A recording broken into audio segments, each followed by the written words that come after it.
In this guide, I'm going to show you how you can take a screenshot here on a laptop. Before we do get into this guide, make sure to like the video and subscribe to the channel with all notifications on. It really does help the channel and lets us know that you want more content like this. We'd greatly appreciate it, and if at any point throughout this guide you did have any questions, just ask them down in the comment section below and we can help you out further. I'm going to be doing my best to reply to every single comment down there.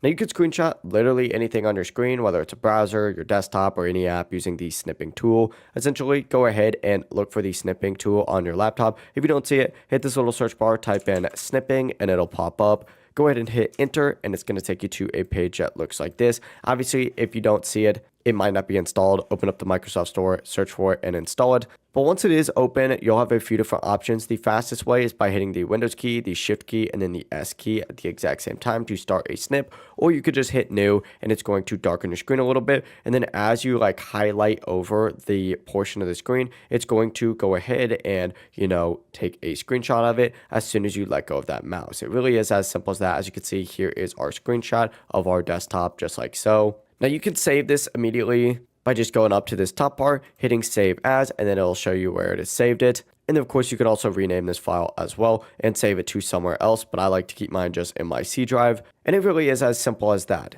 If you guys did have any questions, just ask them down in the comment section below and we can help you out further. I'm going to be doing my best to reply to every single comment down there. Before you do leave this guide, make sure to like the video and subscribe to the channel with all notifications on. It really does help us out and lets us know that you want more content like this. We'd greatly appreciate it. Have a great rest of your day though. Peace.